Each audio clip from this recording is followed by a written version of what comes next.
Hello and welcome to Group Chat. I am Justin Verrier, and joining me, Big Woz, but no Rob Mahoney today. But in his stead, we have a guy I like to consider the Tracy Letts of the Ringer NBA coverage, Michael Pina. What's up, man? What a comparison. I'm speechless, Justin. Thank you so much. Always happy to be here. You're just a distinguished takesman and aficionado of the craft. You know, you guys are very similar in that regard. Also, apparently, Michael Pina's a swinger, if the internet is to be believed. I am once again speechless. Y'all didn't hear about that?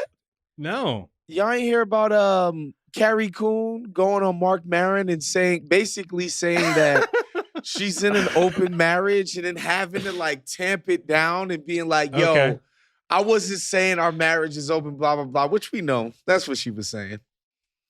So shouts to them. Very 2025 of them. Oh, I know that Tracy Letts, who was just on the Big Picture podcast with Sean and those guys. Hopefully he's not a big NBA head because he might not be guesting on Group Chat anytime soon. But shouts to Tracy Letts and shouts to our own Tracy Letts, who's a little bit probably more prudent with his extracurricular activities, I assume. To be clear, I am not in an open marriage either, but let's continue this podcast. Let's go. Woz, what's up with you? Have you been plugged into tourney time? Are you smarting from the Johnnies, just getting that was out tough. of? That was tough, especially losing to Calipari. You know Calipari took extra joy in dispensing with Rick Pitino. It's the first St. John's team that had any chance of doing anything since probably Ron Artest. Some people would say the Marcus Hatton era. But yeah, it's tough. It was tough to watch that happen the way that it did. But we're fine. I got to watch the Dukies, which were pretty impressive. I'm not going to lie. Duke is good. Seems like they're just going to kick everybody's asses. But yeah, I managed to watch the Lakers game last night, if you could even call it that. Just a lot of basketball this weekend. Soccer was on international break, so had a lot more extra time to watch sports this weekend. A lot of time to do your job, basically. Yes. That's good to see.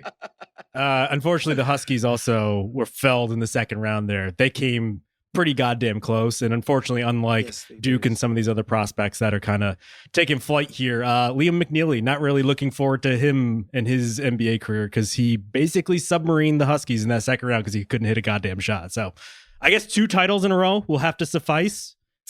3 would have been nice, but we'll be fine. Pina, are you watching any college basketball in between like cramming jazz tape? The first college basketball game of the season I watched yesterday was UConn, Florida, and it was just so disgusting. I remembered why I hate the NCAA tournament. I hate college basketball. I have a question for you, though. So do you think Hurley, coming off I know he's a total lunatic, but coming off that loss and kind of the temper tantrum that he threw, do you think he feels a little bit of regret in turning down the opportunity to coach Luka Doncic for the next 10 years and to stay in Connecticut? Like, what do you think is his mindset right now? I guess I question how real the offer was to begin with. Was he actually in line to be coaching that team? Because if he was, I bet. But he also kind of lives for this shit. Like, it seems like his favorite thing to do is yell at college referees and also be caught in viral moments where he looks like a pretty big dickhead.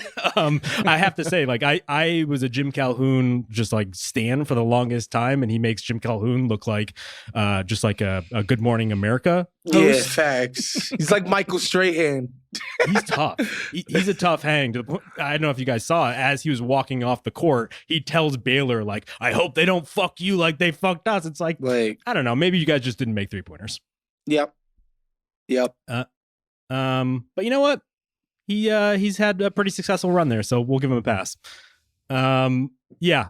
College basketball has been fun, but in between watching Duke, I have been cramming some Blazers games, some other games out here. So that's why today we're going to get into some of the best playoff races still left on the board. What do we have here? About like 2 weeks left in the season, 3 weeks.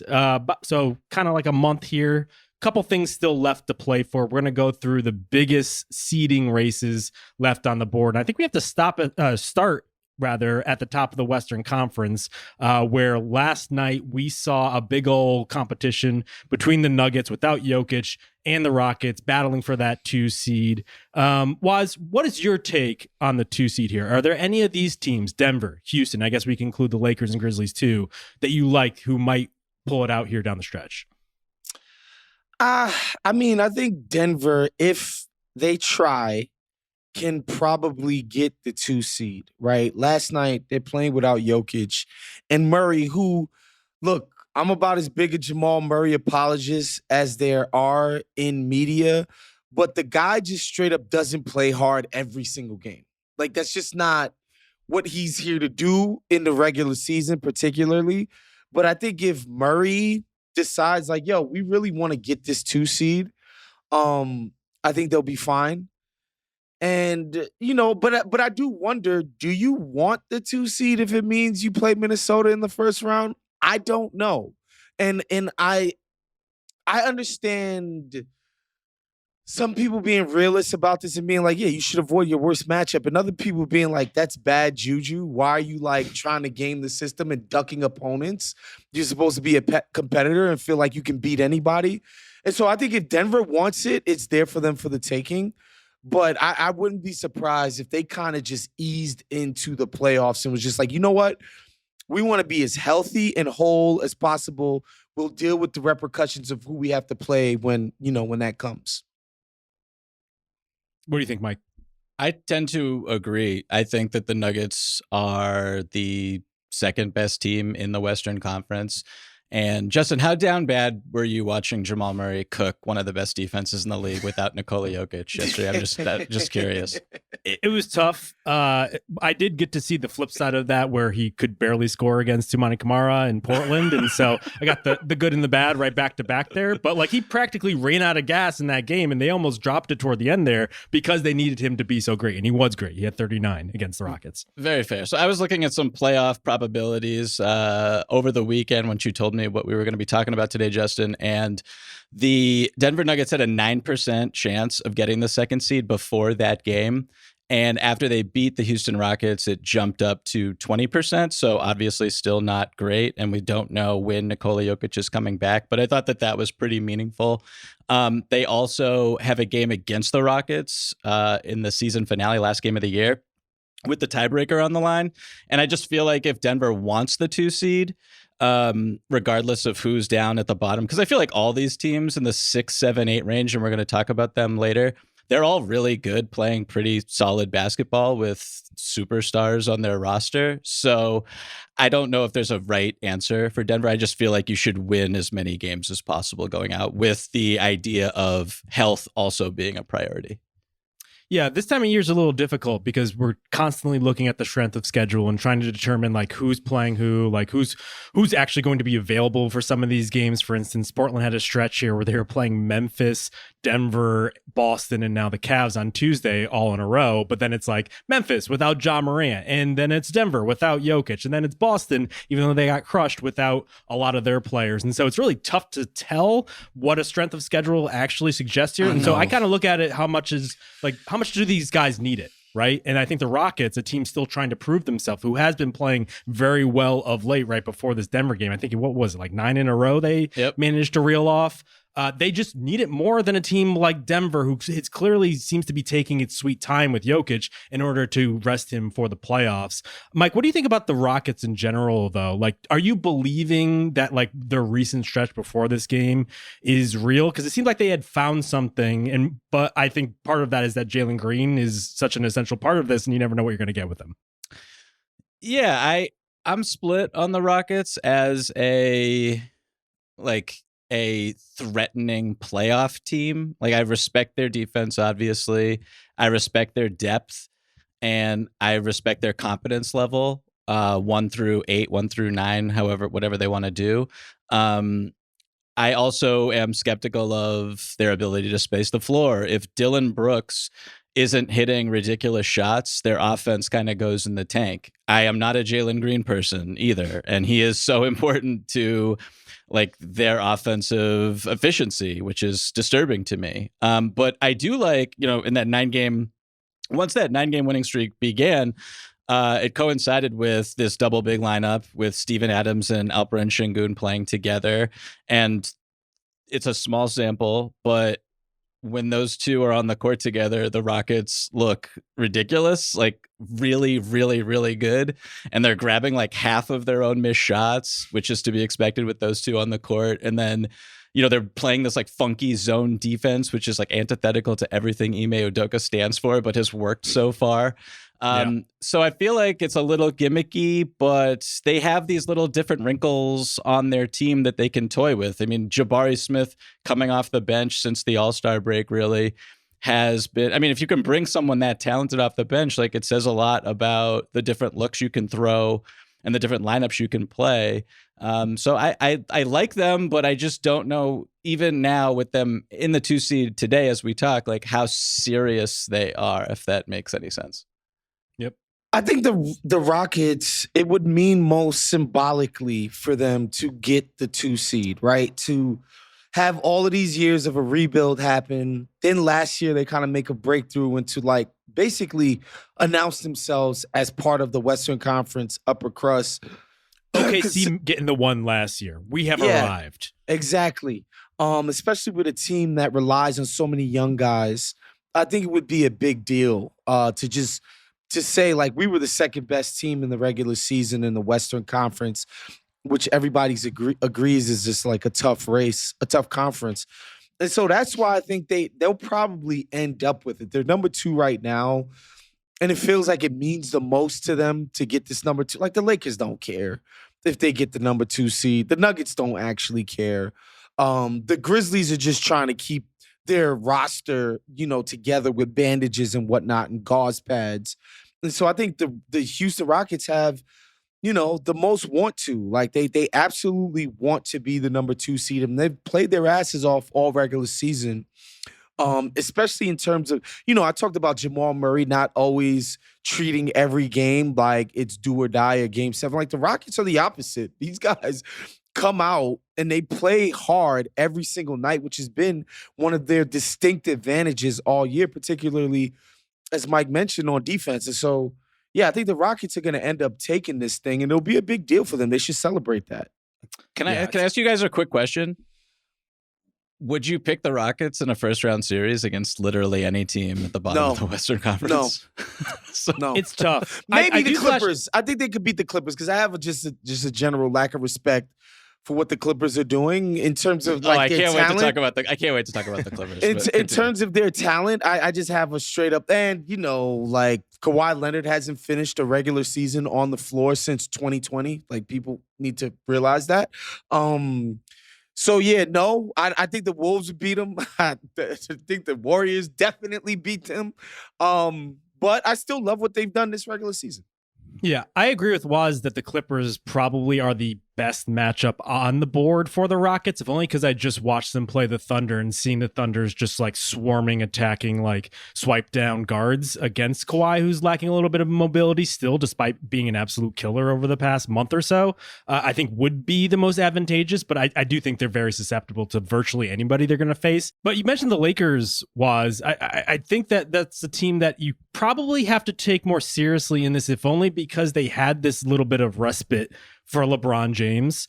And it almost feels like they need the rest of the next 2 to 3 weeks in order to still build continuity and consistency with some of these players. Like, they've only had, about a month since the trade deadline to begin with. And now, on the one hand, I assume LeBron and all these other guys will get a bunch of rest down the stretch, especially how well Austin Reeves is playing. But I also want to see them like put together like a full 2 weeks of good basketball before they go into the playoffs and try to do this against high-level opponents. Did you watch that Bulls game last night? I think the Lakers are like trying to build continuity right now. Well, here's the question. They gave up 150 to the Bulls. 150. I know. Well, and how much of that was the Bulls just playing out of their gourd practically since trading Zach LaVine? I think it's pretty interesting that like they've gotten better since that trade and not worse, but also like they weren't around. I mean, LeBron's been out for a while. Hachimura has been out for a while. They basically ushered everyone back in one big wave, and they looked like a team that was rusty. Yeah, I tend to just discount the idea that you could be rusty at trying on defense and executing some level of a game plan and getting back in transition and stuff like I don't know. Like, to me, that doesn't seem like chemistry issues. And the thing is, I don't think they're going to build a more interconnected offense. It's going to be what it is. It's going to be, we rely on the greatness of Luka Doncic and LeBron James, even at 40, to take us home. And we play, hard-nosed, be in the right spot on every possession kind of defense, a sort of physicality-based kind of defense, and go from there. So I don't know. I tend to think, again, LeBron pulled a freaking groin, man. Like, this is a usage kind of injury. And I don't know that these guys are going to be going pedal to the metal, especially since, they got 4 games above the 7 seed. It's like they're in pretty good position to avoid the play-in, and which I think is all they actually care about. I fundamentally don't trust the Lakers defense. And that Chicago Bulls game where Josh Giddey, they have like the Wilt Chamberlain graphic up with him nearly getting the quadruple double. Like, that's just insane stuff. I know that greats of all time. Exactly.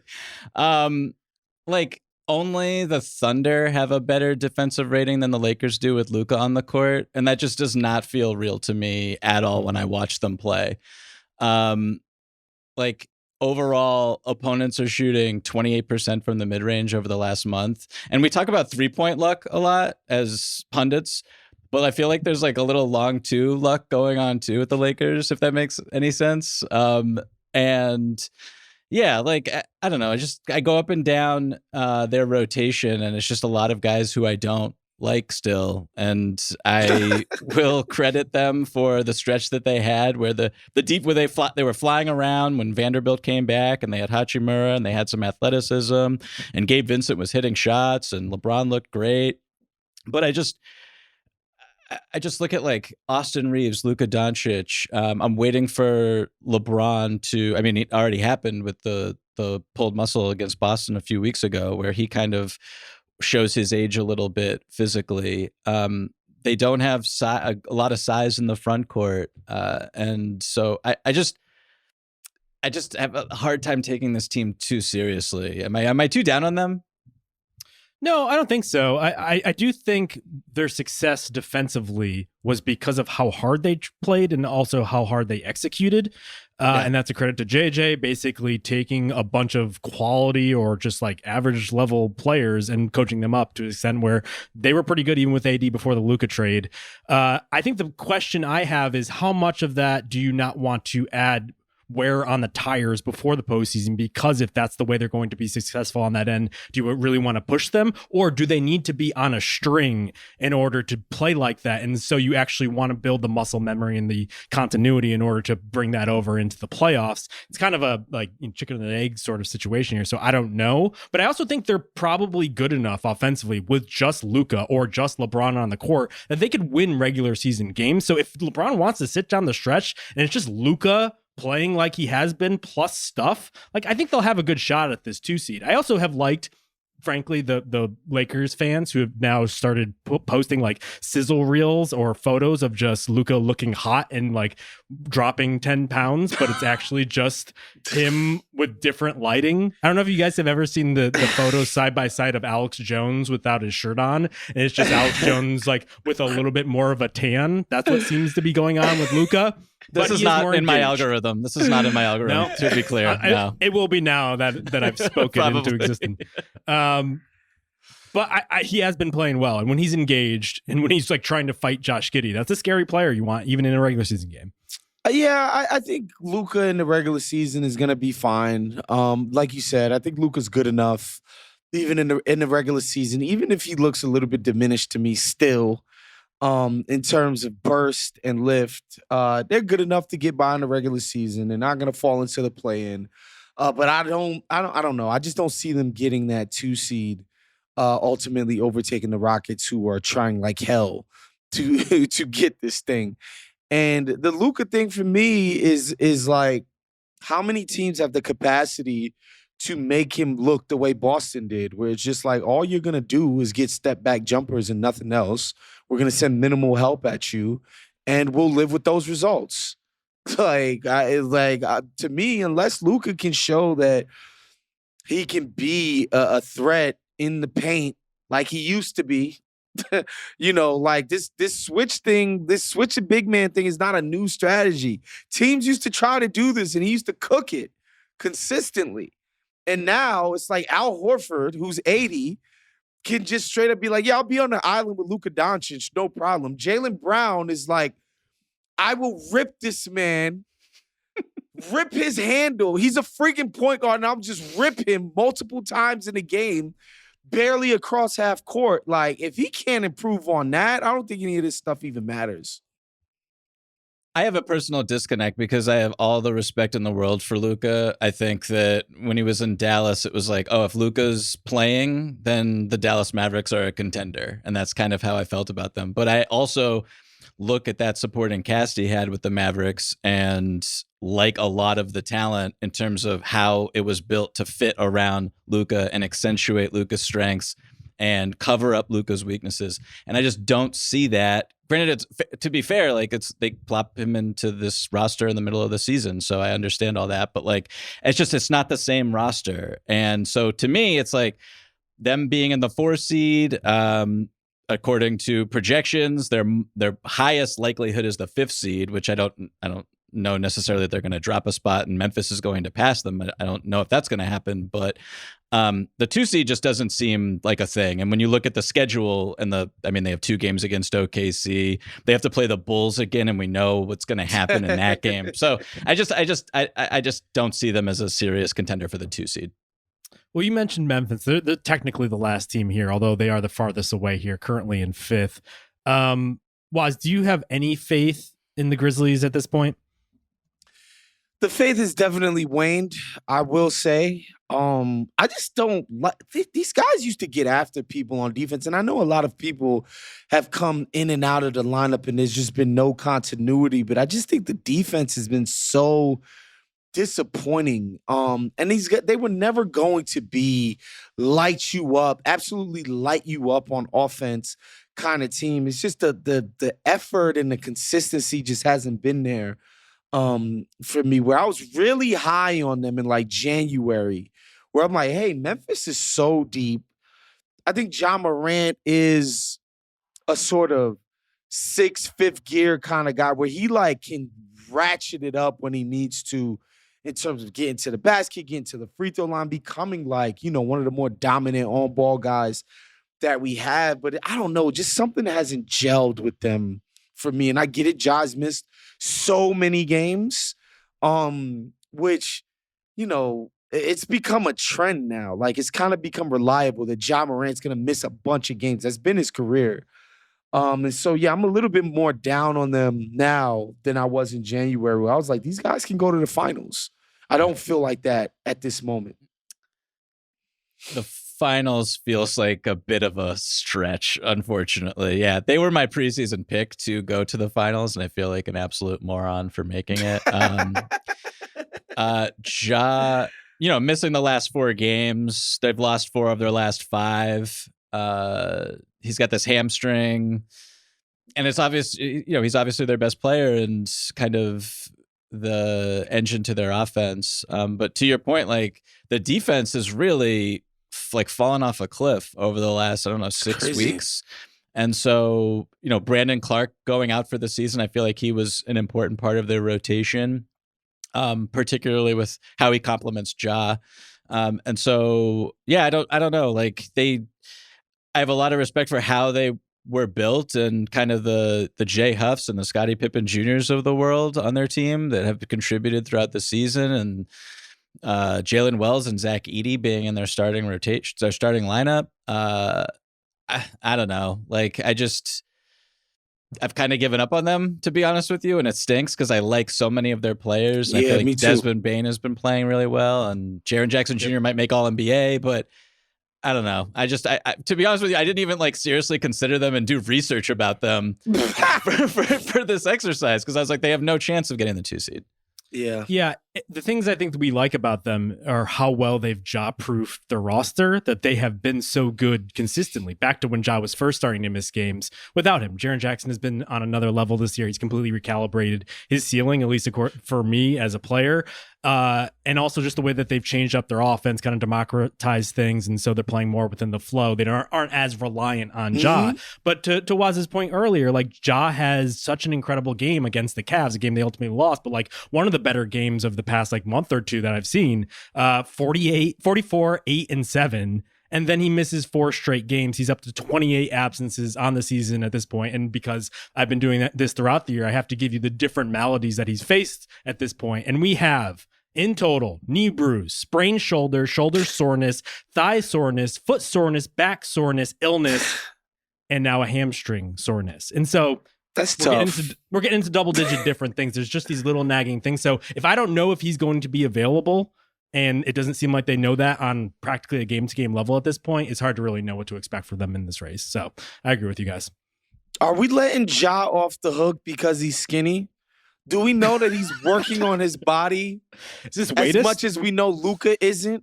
You know what I mean? Like Ja, what's his name? Zion Williamson isn't. Is Ja getting off the hook of not being in the cryo chamber and, you know, going to Germany and doing all the psychotic things that the guys do at the top level because he's a slim guy? We're letting him off the hook, man. Let me take this a step further. Is chasing Ja off of social media why we don't see the hard work he's putting into his body? And if anything, it's the NBA's fault for not giving us full access to this guy just working his ass off. And now we think of him differently. I like that, man. You could be this guy's agent. I know. Hey, let me tell you about one of my favorite bets that FanDuel has right now. They're called Player Performance Doubles. If you don't know about them, you got to check them out. They're these 2-leg parlays already made for you. FanDuel takes an NBA player prop, then combines it with a bet on that player's team to win. They have a bunch of them for every game. You just have to pick the one you like. So we're looking at Monday slate in the NBA, and I like the Dallas Mavericks -2.5 at the Brooklyn Nets. I know, Dallas struggling of late. I think they've lost a bunch of games in a row before they beat the Pistons the other night, but they have been better when PJ Washington plays. There's also an outside chance that Anthony Davis might be playing in this game, as we're recording this right now. But PJ Washington kind of puts them on another level, surprisingly enough. He practically took down the Thunder at least once or twice earlier in the season. And so that's why I like him to score 20 plus points at -120 in this game. -120, not the best odds, but I think combined with the Mavs to win at -2.5, you got yourself a little bit of bet there. So, and whether you want to ride with my pick or make your own, FanDuel is giving all customers a profit boost exclusively for these bets on Tuesday. So just head to FanDuel.com/RingerNBA to get your profit boost. Make every moment more with FanDuel, America's #1 sportsbook.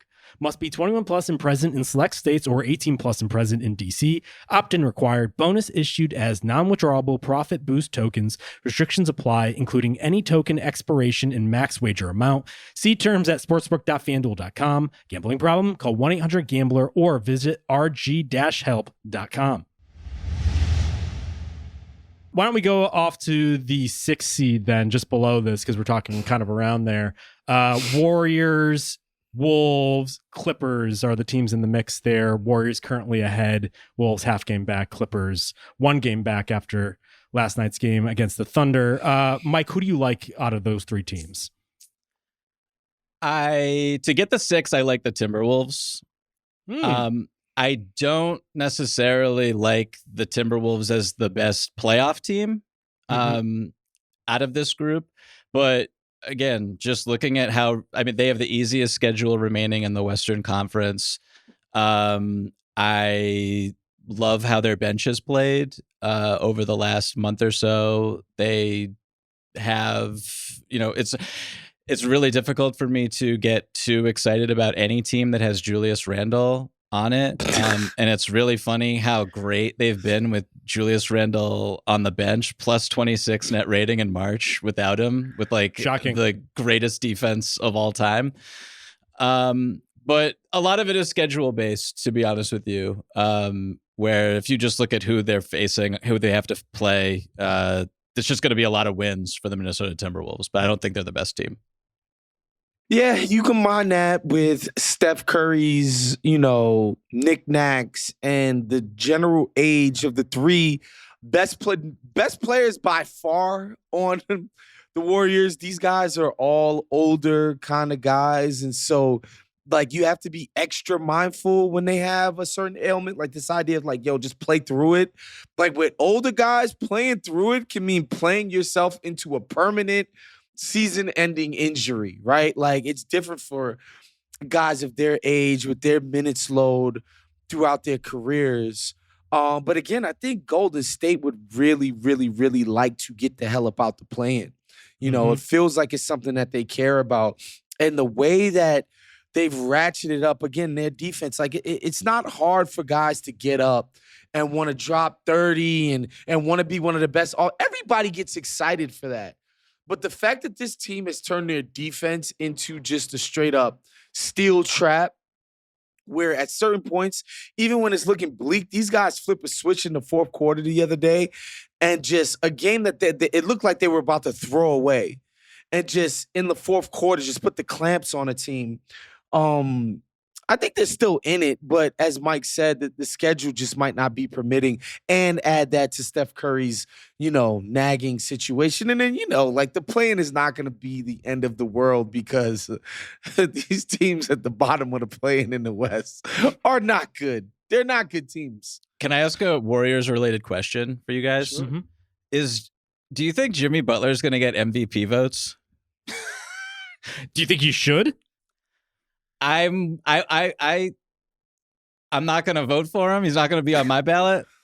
But he's on your short list? I want to see who has the balls to do it, because you combine this turnaround that the Golden State Warriors have had, where they have the second highest net rating and the best defense, as Waz was talking about, since the All-Star break, with what has happened to the Miami Heat. And it's Jesus. Yeah. And it's like, is this guy's obviously an extremely valuable basketball player. Turns out, yeah. He's really good. And when he's on the court without Steph, his individual production in a Warriors uniform is insane. Way more points, higher true shooting, significantly more free throw attempts. His at-rim field goal percentage goes from 60 to 70%. So I just think he's I'm not going to do it, but I want to see. I want to see if someone does. Here's the thing, too. But the problem, I think, is that a lot of people in the Bay, the writers who would do it, were kind of down on the deal when it happened, and have been slowly being all right, this Jimmy thing is pretty freaking good. So all right, he's better than Andrew Wiggins. I guess. Yeah. I don't know if even the Bay Area guys are gonna have it in them to be wow, this was a home run deal. Shoot, man, Steve Kerr was slow to it. It's do we really need to replace Andrew Wiggins with one of the best wings of the era? Should we really do that and give up a pick in the mid-20s to do? How could we even think about doing something like that? I wonder if people are just too slow to get on how genuinely great Jimmy has been, man. I don't disagree with what you guys are saying. To play devil's advocate, though, I do think it is the pairing of Steph with Jimmy, because he rounds out Steph in a way that he hasn't had since Kevin Durant. Just the fact that he has this playmaker who could shift into foul drawing mode practically whenever they need a bucket. They are just symbiotic in the way that Draymond is with Steph. And to that point, when I was watching the Hawks game, because for whatever reason I was watching Hawks Warriors on a Saturday afternoon because I have no self-respect. Me too, Justin. Me too, baby. Hell yeah. Nerds unite. It did feel like the offense lacked the necessary juice without Steph there, which is to be fair. That's going to happen. But I will say, I think it was a nice little reminder of the impact of Steph even before Butler got there, which I don't think any of us were really putting into question. But I did hear a lot about this, especially when we do the top 100 all the time. It's hard, a lot of pushback, oh, Steph, too high. Do you not see he's missing all these games? The impact isn't there. It's well, no, he just doesn't have the right guys around him. And he's definitely proven that, especially when he's been out of late. Dude, these are the guys they were trying to trot out as second best guys. It was freaking Pajemski. It's Kuminga. It's Wick. Like, what are we doing here? Like these guys are not actual second best players on a serious team. Like, it was insane. Like, your second best offensive player was Buddy Hield when we started the season. That's insanity, guys. To be fair, Buddy was on a heater for like a month, but then he hasn't made a shot since. Crazy talk. Yeah, and then you got Jimmy Butler, who's not even at the time of the trade, not even 2 years removed from an insane finals run. Yeah. It's like, oh, Steph with really good players. Oh my God. It's like good. Like, who could have seen that coming? It's craziness. I have a question about the Warriors, though. Like, this reintegration of Jonathan Kuminga into their rotation, because it hasn't been pretty.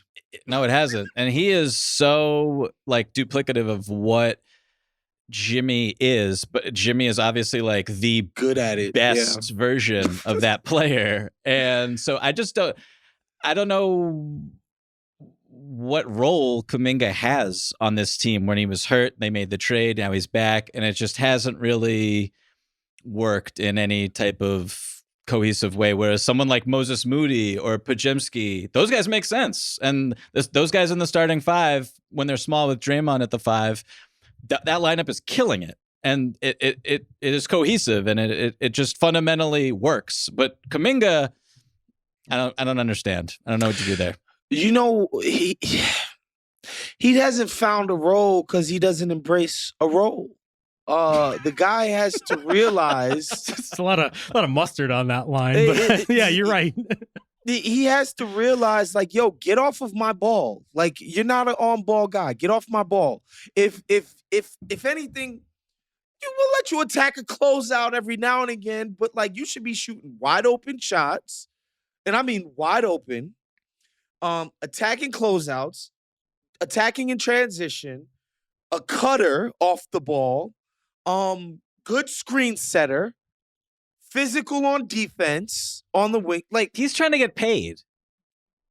Like, you know what I mean? Like, and now that they have paid Jimmy Butler, I'd see a real disconnect there, and I don't know what they did. What role does he play on a good team? If he would make himself a winning type of player, I bet you he'd get paid. If he showed himself to be that kind of guy, but he's not doing that. He thinks he's Kobe, and he's not. He's a power big who, whenever he has been able to attack downhill, play with force, he looks like the type of talent that we all kind of expected him to be, who the Warriors have desperately been hoping for him to be, but just doesn't also fit, as you mentioned, with Butler and everything else going. And you see guys like Moody, guys like Pajemski, who play more of the Warriors' free-flowing style, just slot into roles so seamlessly. It's so tough because he seems more outside of that than ever before. Honestly, I think Kuminga would be at his best if he's rolling hard, if he was playing next to a spacing big. Like, for instance, if they traded him to the Wizards, like if they basically the Golden State just decided we're gonna send every problem child to Washington. Like, I actually think he makes a little sense with playing off of Sarr, where you could have that front court complement that he needs. But I just don't know. Like, if he's not going to be a defender, like, you're not going to let him run your second unit because you have Jimmy to do that now. Like, what role is he playing? It's tough. Yep. It's tough. But I do think this race probably comes down to Steph and what they're calling a pelvic contusion. I don't really know what that is, but maybe the Letts family can shine some light on that for us. I think if he has been reportedly traveling to Miami to meet the team, he could play as soon as their next game. We'll see. That seems a little bit soon for such an Will he need to play against Miami? They're the worst team in the NBA. They're horrible. They're really bad. But I think we also have to talk about the Clippers in this race, who have completely righted things. Pina, you have long been on the Clippers ship. Are you excited to see Kawhi back in killer mode yet again? This is what we want. You know, I am over the moon about the Kawhi Leonard that I've seen over the past couple of weeks. His game against the Cleveland Cavaliers was euphoria in my living room. Even I know that they lost against the Oklahoma City Thunder, But just watching this dude get to his spots, play real minutes, the mid-range turnaround is there, the fall away from the baseline is there.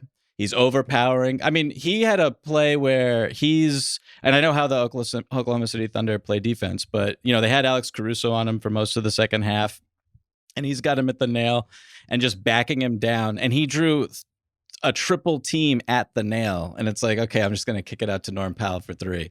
So it's just like, I love Kawhi. I love the Clippers' depth. I love how Zubats is playing. I love Norm Powell. I'm a little nervous about this James Harden foot injury. We don't know what's going on there. He hurt himself last night.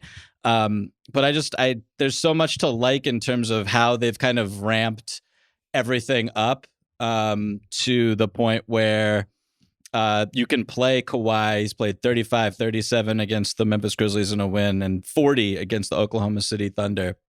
So yeah, to your point, of course, Kawhi does not finish seasons healthy. That is obviously a thing not to be argued with. But the way that this season has gone for him, where he, last year makes All-NBA, plays a ton of minutes during the regular season, gets hurt in the playoffs, I feel more confident, and I think the Clippers could feel more confident with how this season has gone, where he's basically not playing at the start and slowly working his way up and getting into game shape, getting into playoff-ready shape. In a role where he doesn't need to do a ton of stuff because all these other guys have spent most of the regular season winning games without him. And they've assumed this defense first identity. They make the moves at the trade deadline to get someone like Bogdan Bogdanovic, who's played really well for them so far. Even Ben Simmons, like, honestly, he's their backup center and their backup point guard right now. And he's looking at the rim. He's like aggressive in transition. Exactly. Yes. On like a vet min deal or whatever he's being paid. So it's like, I like them a lot. And I feel like no one should be pumped about seeing them in the first round. And that includes, I'm not picking them against the Thunder, but that includes Oklahoma City Thunder, in my opinion. Waz is chomping at the bits here. Just crickets. Yeah.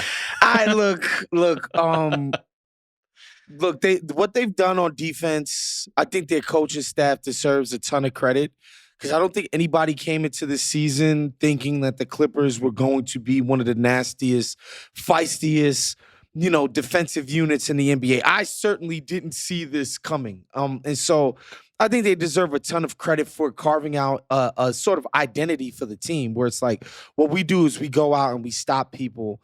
And, and I think, Zubac deserves a ton of credit, because he's just like a straight up paint clog. Like, you cannot do anything when that guy is near the rim. And look, it's been a nice story. I just think, it's James Harden, guys. Like they're going to count on James Harden for big offense, whereas it's like he's just not that kind of guy. You can't rely on James Harden to score for you. And Kawhi Leonard, yes, he looked nice last night. The physicality is still there, where he overwhelms people with just how big and strong and, just needs a minimal amount of space to get off probably the best mid-range jumper in the NBA. Like, I don't doubt that. I just don't see that. They're just not dynamic enough. And it's just so straightforward and like, all right, keep James Harden in front of you. Don't fall for his stupid tricks. It'll be fine. He's going to brick all of his shots. Can't finish above length anymore. Like, he's done. Pretty slow. And then Kawhi Leonard is Kawhi Leonard. He's false, but okay, continue. James Harden is slow, please. Kawhi Leonard is Kawhi Leonard. Like, he's, every time he gets up for a layup, I'm just like, oh, is he okay when he landed? Like, it's like, I don't know why.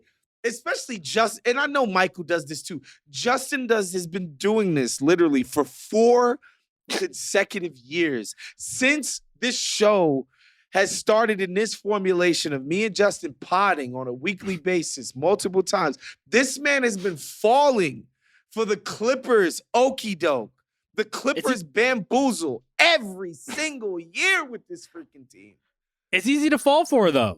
Like, you see Kawhi out there in March averaging 25, 7, 3, 2 steals on 52, 40, 78.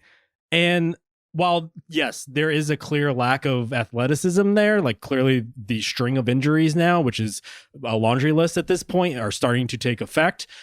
just the fact that he has such efficiency of moving, that his handle is so tight, that everything he does is so decisive, I think plays to his strength to be able to kind of combat that, to the point where, like, I was expecting if he could just be healthy in some proximity of what he was, they would have the defense, plus he can give them the offensive pop that they're missing. And he kind of has been that. 117.5 offensive rating this season, obviously in a smaller sample than the rest of the team, but that would be 5th offensively in the entire NBA with Kawhi in there.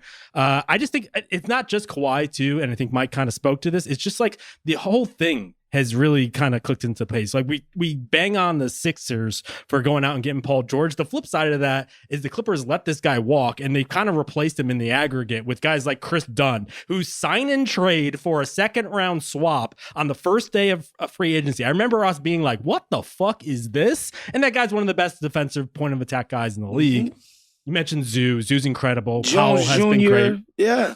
Derrick Jones Jr. has been really great. But like they revamped the entire bench, which was like a pretty bad sign, that they had to go out and basically swap half of their bench in order to make a run here, though. But I think Bogey has been great. He was awful in Atlanta earlier in the season. I know he's constantly dealing with injuries, but he was 8 for 8 the other night against the Cavs. Couldn't miss a shot. Like, that is the pop that they needed in order to round out this team. So hold on, I want to get back to Michael Pina, because Yeah. he scoffed when I said James Harden's not going to generate quality, efficient offense. Again, you think he's going to He has cook? like he's You plus think he's going to cook 133. Lou Dort?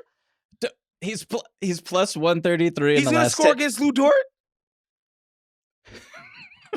You can't say that with a straight face. You can't believe that. James Harden's going to do anything of consequence against playoff set defenses. You can't believe that. I think Harden looked pretty good against the Oklahoma City Thunder defense last night. He's not the reason that they lost the game. Okay. Over his last 10 games, he's like 1st or 2nd in points, like 1st or 2nd in assists, 1st or 2nd in 3-pointers made, 1st in plus minus. This has never happened in James Harden's career when he was younger, stronger, faster, better. Like, what are we doing with this guy? Why are we falling for this smoke and mirrors James Harden thing again? It's okay. It's not a smoke and mirrors thing. He's clearly a plus player, right? He's a plus player. He's a plus player. He's on a team where he does not, in my opinion, have to do everything on offense. He's not the guy in Houston, of course, anymore. He's got multiple ball handlers. He's not on the his guy team. in OKC. He's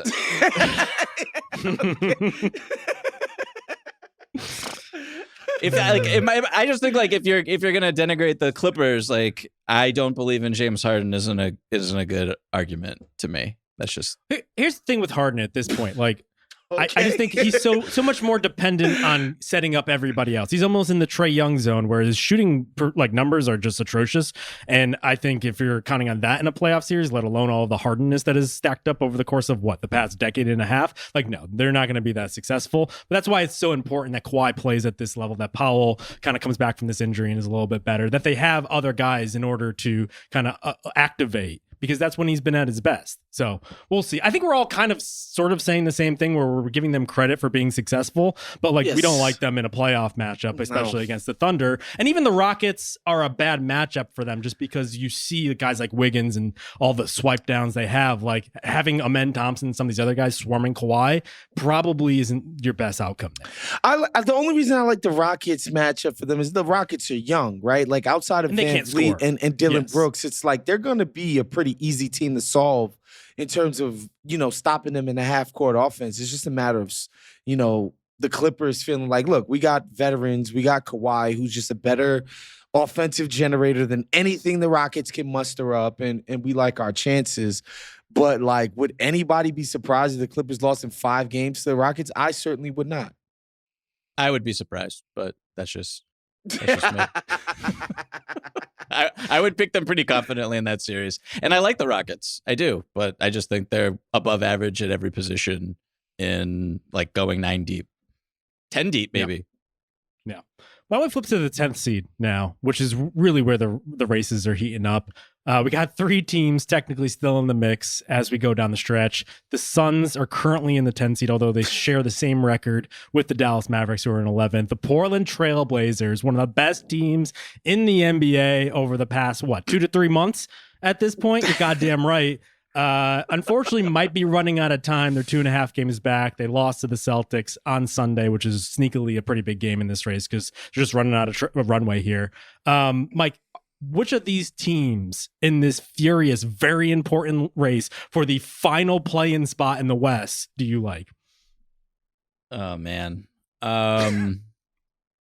Too many good options to choose from. I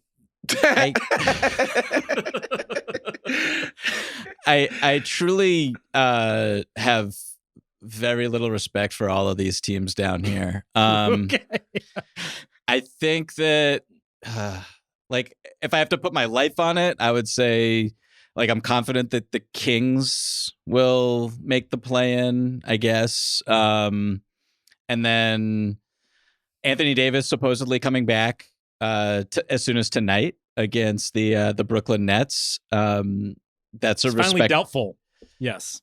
Yes. I think he was upgraded to questionable for this one. Oh, really? Yeah. Look at him. Yeah. So, they have enough players to compete in an NBA game. I believe enough healthy players. So I think Dallas maybe. I just can't bring myself to like utter words of faith or confidence in the Phoenix Suns, despite how well they've played over the past couple of weeks. I think that team just like totally disgusts me. And then the Portland Trailblazers they're really fun, and I would love to see them make the play-in and get the 10 seed, but they're just so far behind now after the loss against the Celtics. It's just a huge bummer. Do we think anybody like playing for Phoenix actually wants to be in the play-in? Like actually wants to go? Colin Gillespie. I think KD does because he's such a real hooper that he just wants to be out there. Facts. Yeah. I like this team is so dysfunctional and so obviously not happy with the way things are going. Like KD's pissed about a trade proposal. Brad Beal is like, how could anybody think I should be traded on a $50 million a year contract that has 2 years left on it after this year? And I start and it barely leaves a mark. And he's pissed about that. Everybody seems to hate Budenholzer. Like, this is just bad. Can I read their schedule real quick? Yeah. It's the hardest schedule left in the league. Mm-hmm. Bucks, Celtics, Timberwolves, Rockets, Bucks, Celtics, Knicks, Warriors, Thunder, Spurs, Kings. Like, I'm sorry. It's not going to happen. It's tough. Yeah, and that's one where it's like, even if you write off the fact that like the Celtics aren't going to play all their guys, like Sam Hauser's going to put up 30 out of nowhere, and it's just like they're going to win that game. So that's one where the strength of schedule, I think, is probably going to dictate things. The Suns have by far the hardest in the league. So we're headed to a Dallas 10 seed? Dallas just wins these games, man. Practically since PJ Washington came back, they've been every game that they played. And if you add Anthony Davis into the mix there, and then eventually maybe Lively and even Gafford, where they're at that point probably having to play 4 to 3 centers in the starting lineup because those are their best players. But I think they'll have enough because they do have some juice. Like there's still enough left there, even without Kyrie or Luka, where they just kind of are in the mix in these games. And if anything, there's a real like nobody believes in us because they have just heard for a month at this point that like they all suck and everything is terrible in Dallas. And it seems like they want to prove something. And so that's probably going to be enough of an edge. Well, they've won 2 games in March, to be clear. They have. So they are not good. But the past 3, they've been in all of this. They gave away 1 against Indy. They beat the Pistons with Cade in there. So it's like there's enough juice left over in order to maybe get past the Suns. Why are they doing this? Why aren't they losing games on purpose? I don't. Can someone explain this to me? Well, I think part of it is actually that they had so few players and that they couldn't sign more that they actually have to play their good players in order to field a credible roster. Like you needed PJ Washington to come back just to get to like 8 or 9 players on a depth chart. And so if he's going to play, if Anthony Davis is going to play, you can only be so bad because you can't tell them just be bad and shut them down after 10 minutes. The hard cap situation is come back to ruin everything because they just straight up cannot bring in new scrubs, which I'm sure they would love to do, to just get some guys off of the street, tell AD, all right, bro, you're on vacation. Start early. Start thinking about next year. You're going to be the centerpiece, blah, blah, blah. Same with PJ. Like, they just can't. they can't sign some scrubs off the street. They have to play their actual good players. It's tough. Yeah, they're starting Kai Jones right now. Yep. Just should probably tank, but that's just my 2 cents. What do I know? I wouldn't have traded Luka either. So they need to win back the fans after that. So a play-in push and one extra game will definitely do that. Woz, are you part of the Denny Avdia revolution in Portland? Or have you bought a jersey yet? Maybe a tattoo? I mean, I always thought Denny Avdia was a good player. Even from his rookie year, he always showed signs. Like, I guess, I feel like even when somebody gets picked like 8th or 7th in the lottery, people, like, fans tend to expect, like, oh, this guy could be an all-star. And so because he, like, showed that he clearly wasn't going to be that, people were down on it because he was a lottery pick. But he's always been a good player, man, and that he's steadily improved upon what he's been doing and in a more prominent role than he's ever had now in Portland. I'm not surprised that he's doing his thing. Like, am I, like, running to my couch to go watch Portland play? No, I'm not. Not yet. Sure. But I'm happy for him and what he's doing for sure. And this is better than being in Washington, isn't it? I would say so. Yeah. Yeah. Spiritually, it's just better. I mean, he's found a different gear to his game at this point. Like, he didn't have the no breaks battering ram drives to the basket in Washington, or at the very least it was a very small part of his game. Like, he just keeps adding more and more to the point where, like, he's their best player. I saw Mike Wright on the Ringer today. Like, he might make an all-star game down the road. I think that's very much in play, especially because the Portland, unfortunately, don't have much of a route to get a player better than him at this point. But he's been a revelation. He's practically been 17, 18, 7, and 4 since his first 11 games in the season. And I think not only did he get traded, but also he's Israeli. And so he had a lot of things kind of keeping him from jumping out just to start with. But he's been great. And I think he's someone who's kind of turned things around in a way that you don't typically see of a player, even in their mid-20s at this point. Yeah, I thought he was really good when they made that trade. And some people were critical of it at the time. I thought, he's on one of the better, more team-friendly contracts in the league. He defends multiple positions capably. And yeah, to your point, Justin, like, the way he's getting downhill, the way he's getting to the free throw line, the way he's just attacking the rim, getting to his right hand whenever he wants, still throws some pretty wild passes that are intercepted and taken the other way semi-regularly. But overall, like, now that his threes are falling too on a consistent basis, like, he's just a really, really good player. And you can go through the box score and see, like, multiple 30-plus point games with, he had a 31, 16, and 8 against Memphis a couple weeks ago. He had 36, 7 assists, 8 rebounds against the Denver Nuggets a few days ago.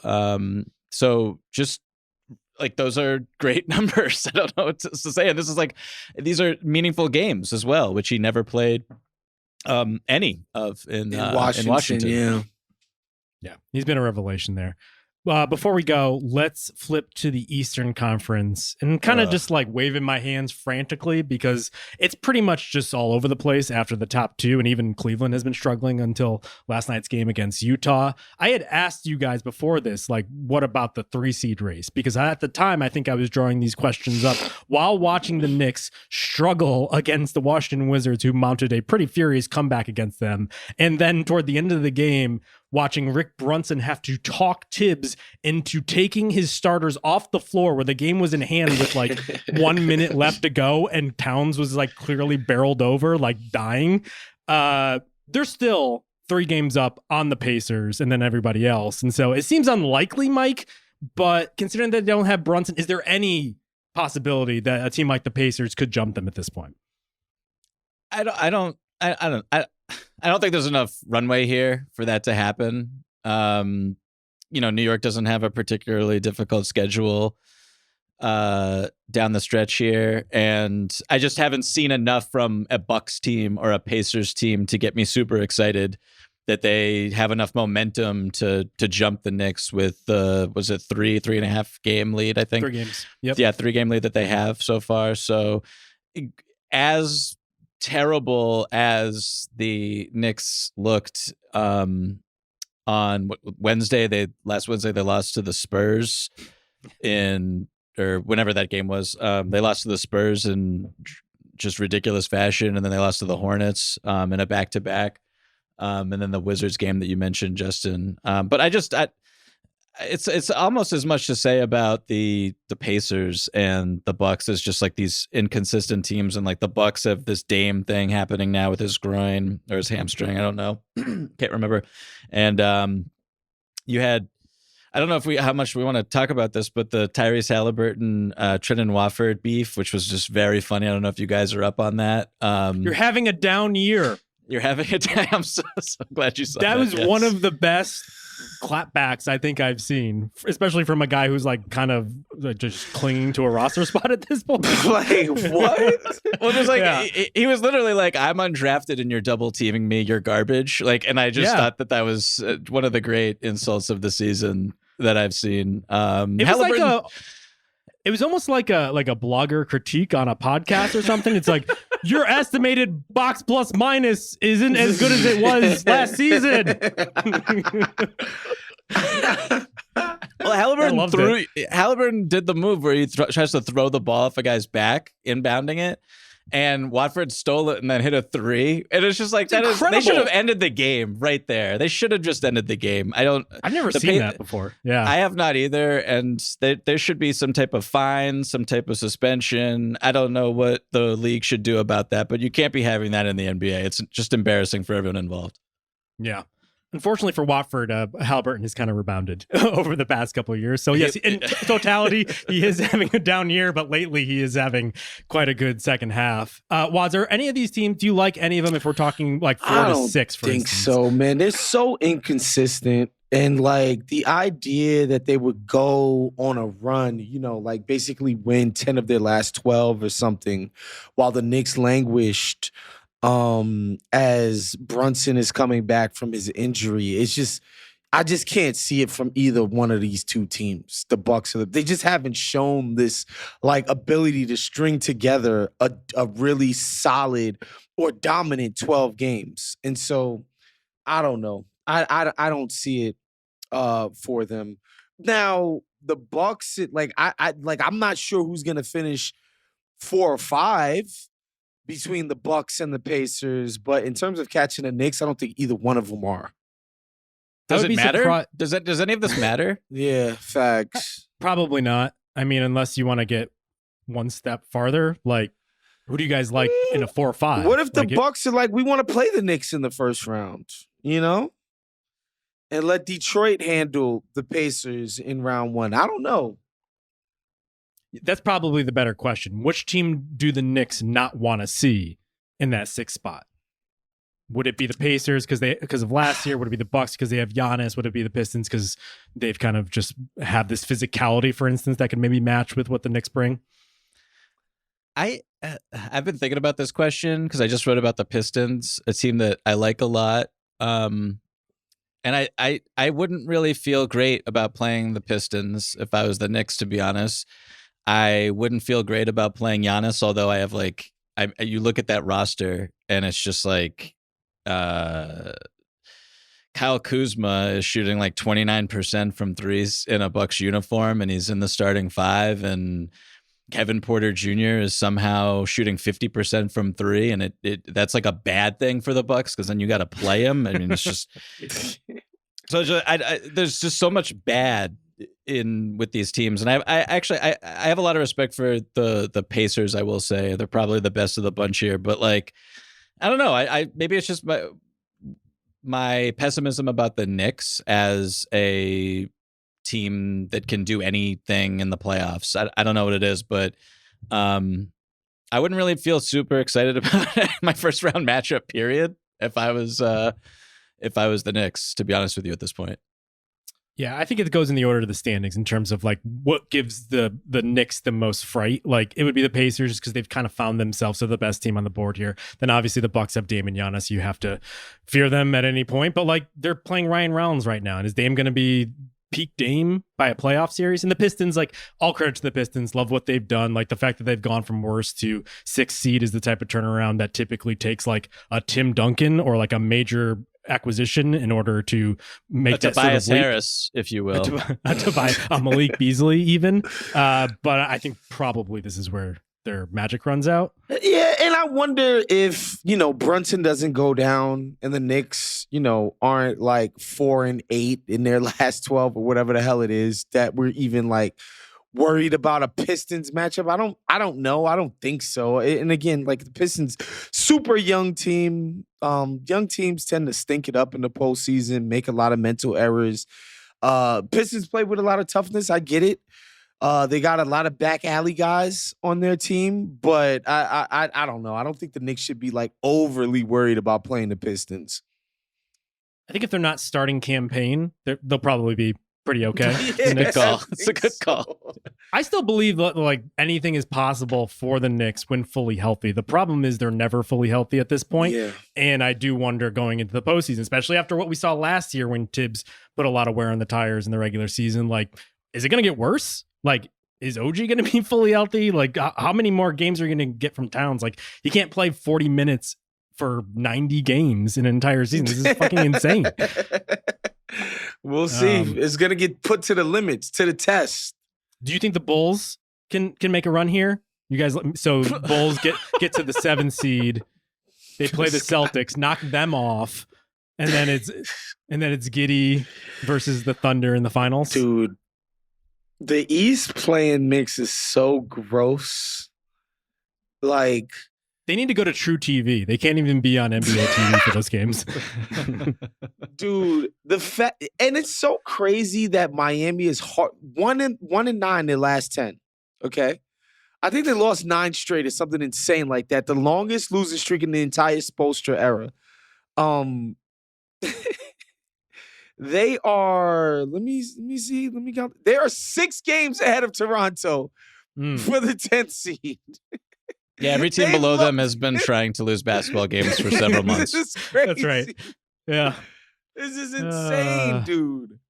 And they needed Wiggins to go off for 42 to win the other night. So against the Charlotte Hornets, yeah. Against the Hornets, yeah.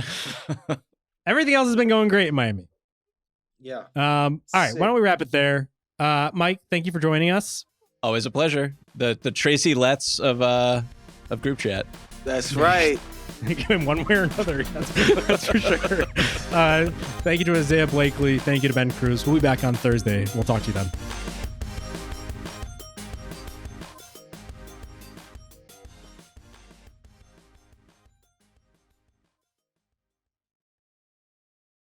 Must be 21 plus and present in select states for Kansas in affiliation with Kansas Star Casino, or 18 plus and present in D.C. Gambling problem? Call 1-800-GAMBLER or visit rg-help.com. Call 1-888-789-7777 or visit ccpg.org/chat in Connecticut or visit mdgamblinghelp.org in Maryland. Hope is here. Visit gamblinghelplinema.org or 800-327-5050 for 24/7 support in Massachusetts, or call 1-877-8-HOPE-NY or text HOPE-NY in New York.